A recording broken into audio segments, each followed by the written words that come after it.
안녕하세요. 함께하고 있는 저는 포트리 교회를 섬기는 김현수입니다. 2025년 2기도 이제 마지막 과를 함께하고 있습니다. 벌써 2025년도도 반절이 지나가고 있는 것이지요. 계절은 봄을 지나 여름으로 들어섰습니다. 한 기 동안 우리는 암시, 형상, 상징, 성경 예언을 연구하는 방법을 함께 살펴보았습니다. 이번 주 마지막 과를 살펴볼 텐데요. 모두를 살펴볼 수는 없지만 몇몇의 마지막을 함께 살펴보면서 우리의 삶에 오늘을 어떻게 살고 또 예언을 연구하며 어떤 모습을 간직해야 하는지를 생각하고 정리하는 시간을 가졌으면 좋겠습니다. 우리 기도드리고 13과 첫 시간 일요일 아침을 시작하겠습니다. 거룩하신 아버지, 우리의 삶을 향방 없이 살아가는 것이 아니라 미리 말씀해 주시고 계획하시며 인도하시는 하나님의 선하심을 따라 이 시대를 위한 예언들을 살펴보며 오늘은 어떻게 살아가야 할지를 가르쳐 주시고 인도해 주셔서 감사합니다. 오늘 저희들에게 성령께서 함께 하셔서 이 길을 마무리하는 13과 첫 시간을 축복하여 주시고 함께하고 있는 우리 모두에게 깨우침과 이해의 시간이 되고 순종하기를 결심하는 시간이 되게 하여 주옵소서. 잘 이해되지 않고 어떻게 해석해야 할지 몰라 힘들어했던 예언들을 이제는 성경을 해석할 수 있도록 성경 속에서 이해하고 문장과 사건들 속에서 살펴보며 성령의 인도하심을 바라보게 해 주셨습니다. 주님, 앞으로도 그런 일들을 계속해서 저희들의 삶 속에 이루어갈 수 있도록 도와주옵소서. 오늘 이 시간 간절한 마음으로 드리는 기도들과 어려운 상황 속에서 주님만을 붙드는 주님의 자녀들에게 은혜와 사랑으로 역사해 주옵시기를 간절히 기도드리며 시작하는 시간이 오니 마치는 시간까지 성령의 충만함으로 가득 채워 주시옵기를 예수님의 이름으로 기도드립니다. 아멘. 이번 주의 마지막 과의 제목은 마지막의 모습들입니다. 함께 기억절 살펴보겠습니다. 그가 대답하되 나는 히브리 사람이요 바다와 육지를 지으신 하늘의 하나님 여호와를 경외하는 자로라 하고 요나서 1장 9절 말씀.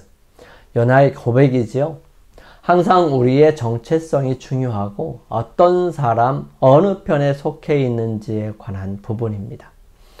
이번 주는 마지막 때의 사건을 이해하는 데 도움이 되는 기록을 마지막으로 살펴볼 것입니다. 니느웨를 향한 요나의 사명, 바벨론의 멸망, 그리고 하나님의 백성을 해방시켜서 약속의 땅으로 돌아갈 수 있도록 한 페르시아의 왕 고레스의 등장이 우리가 살펴볼 내용입니다.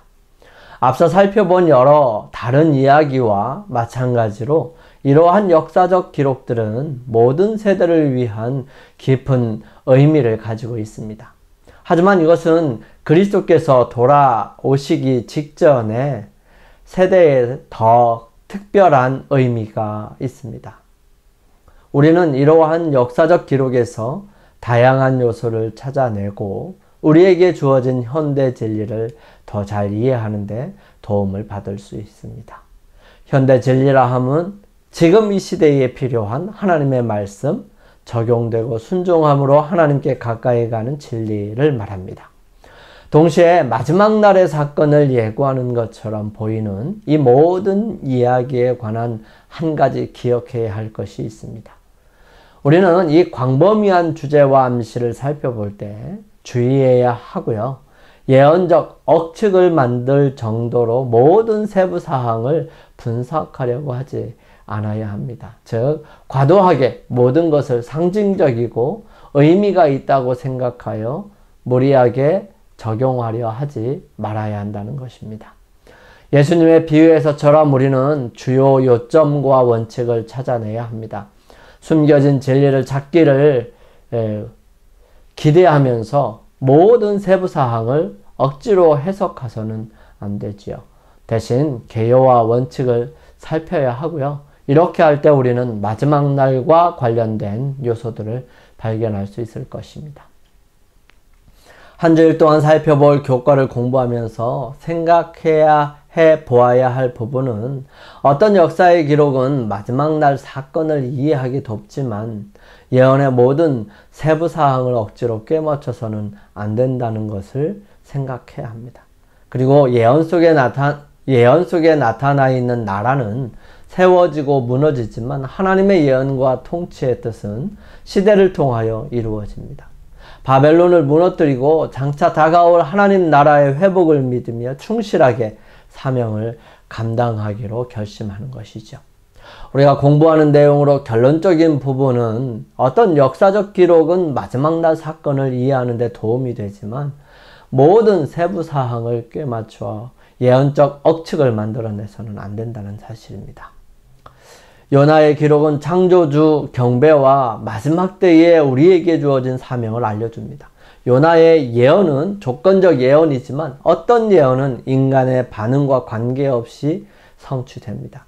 예언 속 나라들은 세워지고 무너지지만 하나님의 예언과 통치의 뜻은 각 시대를 통하여 이루어집니다. 기름 부음 받은 종 고레스의 행적과 예루살렘을 회복하게 한 일은 장차 있을 하나님 나라의 회복을 말하는 것이죠.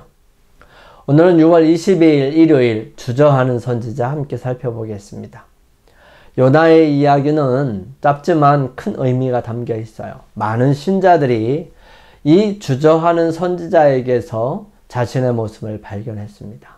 이 이야기에는 또한 미래의 사건에 대한 놀라운 의미도 담겨져 있습니다. 마태복음 12장 38절에서 42절 말씀을 함께 살펴보겠습니다. 그때 서기관과 바리새인 중 몇 사람이 말하되 선생님이여 우리에게 표적 보여주시기를 원하나이다. 예수께서 대답하여 이르시되 악하고 음란한 세대가 표적을 구하나 선지자 요나의 표적밖에는 보일 표적이 없느니라. 요나가 밤낮 사흘 동안 큰 물고기 뱃속에 있었던 것 같이 인자도 밤낮 사흘 동안 땅속에 있으리라.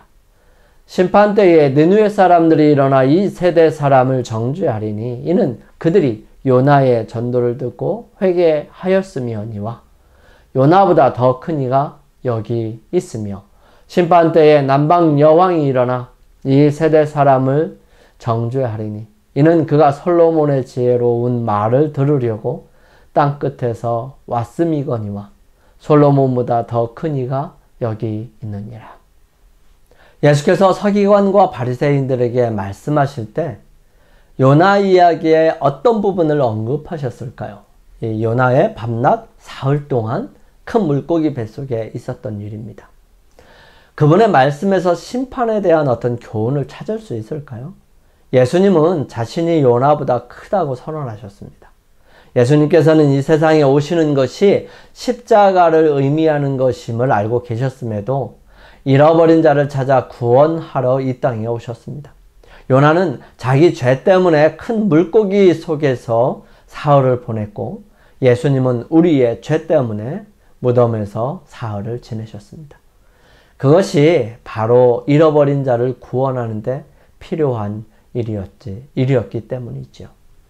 분열된 이스라엘 시대의 고대 세계의 도시 중 가장 큰 도시는 아수르 왕국의 수도 니느웨였습니다. 니느웨는 바벨탑에서 인류가 분산된 지 얼마 후에 티그리스 강에 비옥한 언덕에 건설되어 여러 세기를 통하여 번창하고 마침내 극히 큰 성읍으로 3일길이 되었습니다. 세속적으로 번영하던 시대의 니느웨는 범죄와 악행의 중심지였습니다. 영감의 기록은 니느웨를 피성이여 괴혈과 강포가 가득하다고 그 특징을 묘사했습니다. 선지자 나훔은 표상적인 말로 니느웨 사람을 잔인하고 굶주린 사자로 비유하였습니다. 나훔은 묻기를 내 악행을 늘 받지 않는 자가 없음이 아니냐 라고 말했습니다. 니느웨는 오랫동안 악의 소굴이었지만 시민 전체가 악에 빠진 것은 아니었습니다. 모든 인생을 돌보시고 각종 보물을 눈으로 발견하시는 하나님께서는 그 성읍 가운데 상당수의 사람들이 선하고 고상한 것을 잡으려고 손을 내밀고 있었고, 만일 살아계신 하나님을 배울 기회가 주어진다면 이 악한 행위를 버리고 하나님을 예배할 사람들이 많이 있음을 아셨던 것입니다. 그리하여 전지하신 하나님께서는 결코 실패함이 없는 방법으로 그들에게 당신을 나타내시고 할 수만 있으면 그들을 회개하도록 인도하시고자 하셨던 것입니다. 이 사업을 행할 도구로 택함받은 사람이 바로 아미떼의 아들 선지자 요나였습니다. 여호와의 말씀이 그에게 임하여 너는 일어나 저 큰 성읍 니느웨로 가서 그것을 쳐서 외치라. 악독이 내 앞에 상달하였음이니라. 고 말씀하셨습니다. 선지자는 이 사명이 어렵고 외적으로 볼 때 불가능한 것처럼 생각돼서 부르신 분의 지혜를 의심하고 싶은 유혹을 받았던 것이지요. 인간의 견해로 볼 때 이 거만한 도시에 가서 이와 같은 기별을 선포함으로 얻을 수 있는 것은 아무것도 없는 것처럼 보였습니다. 그 순간 그는 그가 섬기는 하나님이 모든 것을 알고 계시고 모든 능력이 있으신 분임을 잊어버린 거예요.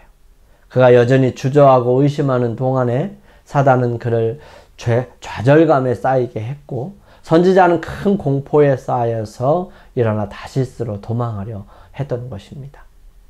욥바로 가서 거기서 마침 항해하려고 하는 배를 발견하고 함께 다시스로 가려고 선가를 주고 배에 올라탔습니다.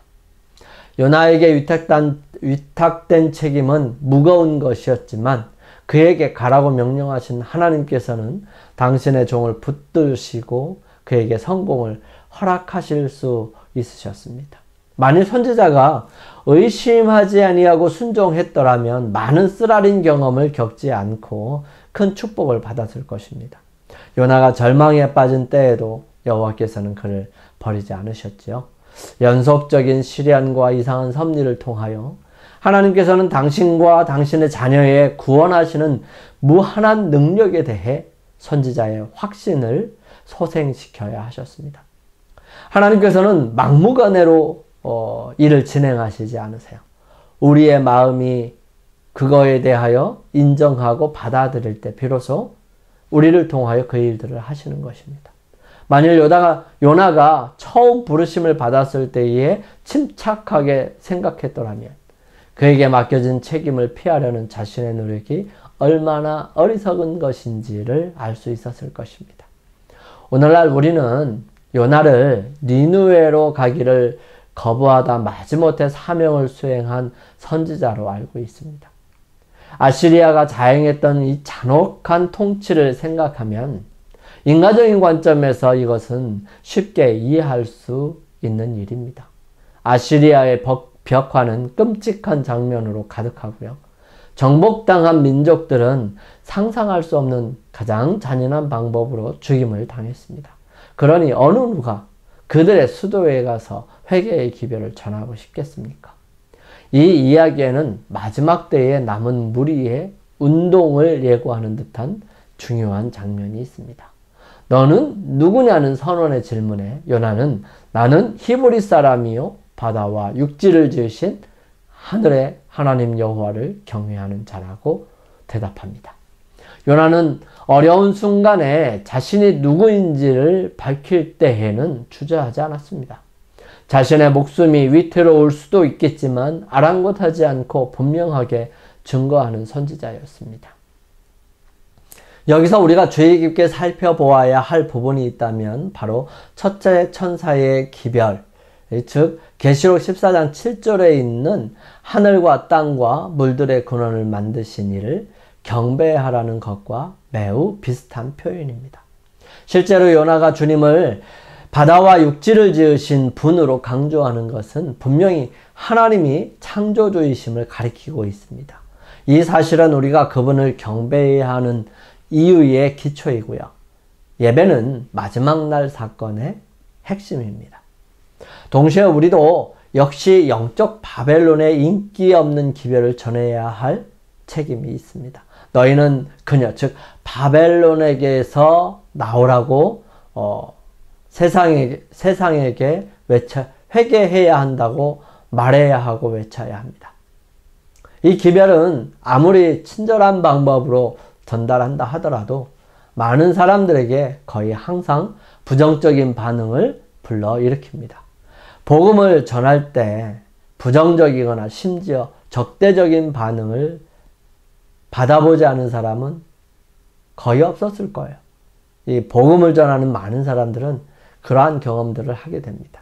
그것은 복음 사역에 항상 따르는 반응이지요. 요나의 이런 담대한 모습을 우리의 삶에 간직하고 사명을 피해 도망하려는 요나를 닮는 것이 아니라 가지고 있는 신앙만큼 분명한 순종이 우리의 모습 속에 있기를 소망합니다. 영감의 교훈입니다. 요나의 잘못. 요나는 그 도시가 악함에도 불구하고 베옷을 입고 제에 앉아 회개하게 하심으로 그 성을 아끼시는 하나님의 목적을 알았을 때 제일 먼저 하나님의 놀라운 은혜를 기뻐했어야 하였다. 그러나 그렇게 하는 대신 그는 자신이 거짓 선지자로 여김받을 가능성을 골똘히 생각하게 되었다. 자신의 평판에 눈이 멀어 그는 그 불쌍한 도시에 있는 영혼의 무한히 큰 가치를 보지 못했다. 회개한 니느웨 성에 하나님께서 나타내신 동정을 요나는 몹시 싫어하고 성냈다. 선지자왕 271페이지에 있는 말씀이에요. 우리 함께 기도드리겠습니다. 저희들을 사랑하시는 아버지 하나님, 저희들에게 주어진 사명을 저희들이 주저하고 미루지는 않았는지 다시 한번 생각해 볼 수 있도록 인도하여 주시니 감사합니다. 주저하는 선지자도 적절하게 사용하심을 또한 감사를 드립니다. 마지막 때를 위한 심판의 기별이 주어졌지만 우리도 어떻게 전해야 할지 망설일 때가 많습니다. 부족하지만 거대한 성을 향해 하나님의 복음을 증거할 수 있도록 힘과 용기를 주시옵소서. 저희들을 사랑하시는 우리 주님 예수 그리스도의 이름으로 간절히 기도드립니다. 아멘. 오늘 하루를 주님 안에서 승리하시기 위하여 우리 각자 개인적으로 주님 앞에 나아가는 시간을 갖겠습니다. 저는 내일 아침 이 시간 다시 찾아뵙겠습니다. 감사합니다.